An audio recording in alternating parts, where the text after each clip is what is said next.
কিন্তু বাইবেলের মধ্যে একটা জায়গায় বলছে যে যারা প্রভুকে যেতে ডেডিকেট করে, যখন তার 10 পদে বলছে চোর আছে কেবল চুরি করতে, বধ করতে, বিনাশ করতে এবং হত্যা করতে।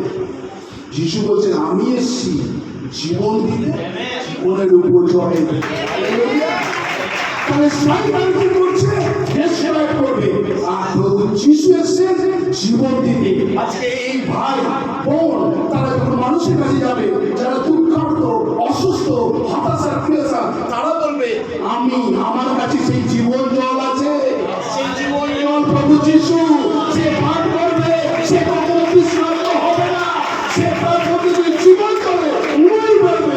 যতই সংকট থাকুক না কেন, যতই অসুবিধা থাকে না কেন, ঈশ্বরের বাক্য বলছে তার জন্যই আমি কি মনোনীত।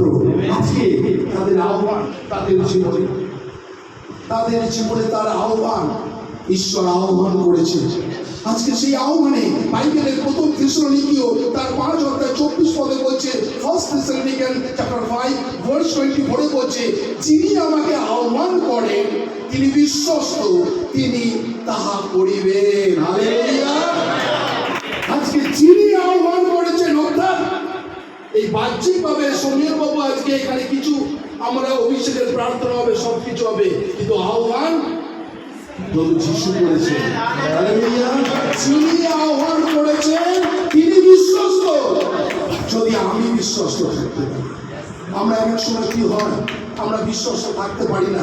বিশেষ করে অনেক পালক পুরোহিত আছে, আমরা ভাবি যে সত্যি একটুখানি পালক হয়ে গেলাম, আমসে বড়া কোন হ্যাঁ, তার কলার, তার সব কিছু উঁচু না। কি করলো সে? মেষ চুরি করতে আরম্ভ করলো।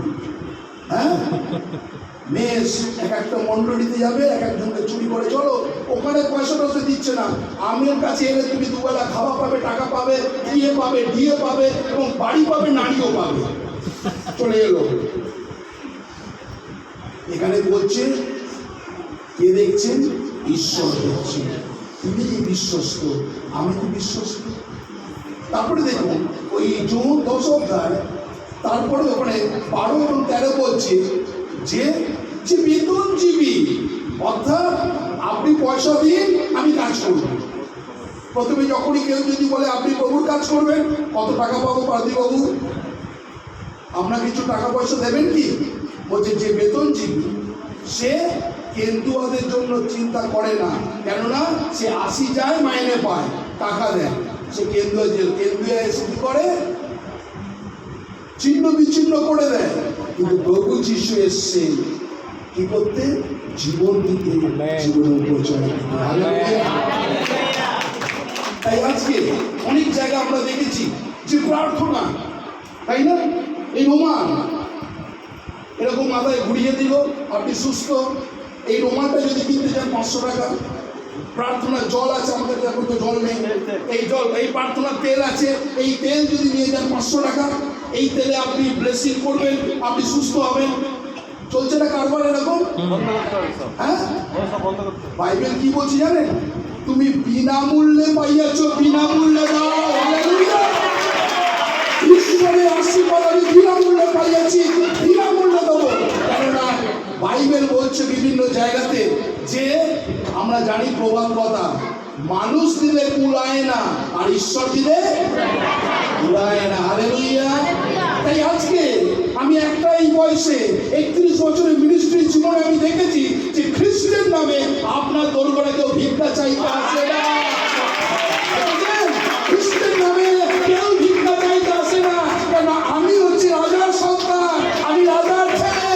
আর প্রভু বলছেন আমি তোমার জীবনে ভিক্ষা করেছি। তাই আজকে যারা আছে, ঈশ্বর আপনার জীবনে আহ্বান করেছে, ঈশ্বর আপনার জীবনে পবিত্র আত্মার শক্তি দিয়েছে, কোনো মানুষের দিকে নয়। Look up the Jesus.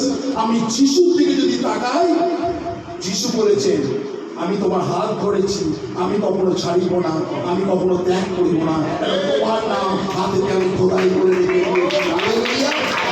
আজকে মানুষ ছেড়ে দিতে পারে, কিন্তু ঈশ্বর কখনো হাত ছাড়ে না। তাই আজকে চারজনের জীবনে একটা চ্যালেঞ্জ ঈশ্বর করছেন। আমি আর দুটো করে শেষ করবো। আর সেখানে ঈশ্বরের বাক্য বলছে কি, ইয়োবের পুস্তক যদি দেখি, আর সেখানে জব চ্যাপ্টার 27 ভার্স 10, আর সেখানে ঈশ্বরের বাক্য বলছে, হে সে কি সর্বশক্তিমান আমোদ করে, নিত্য কি ঈশ্বরের আজ্ঞা আহ্বান করে। এখানে হচ্ছে জিজ্ঞাসা চিহ্ন আছে। তাই আজকে যারা আছেন, একটা জিনিস কালকে আমি বলছিলাম, একটা বাড়িতে যখন আমি প্রেয়ার মিটিংয়ে গেছিলাম, তাই না, ইয়োবের জীবন, তাই না?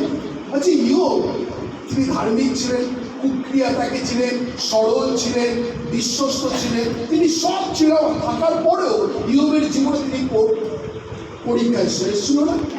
ইয়োবের জীবনে পরীক্ষা ছিল, কিন্তু সে প্রত্যেকটা দিন সকালে উঠে তার ছেলে মেয়েদের বসে প্রার্থনা করত।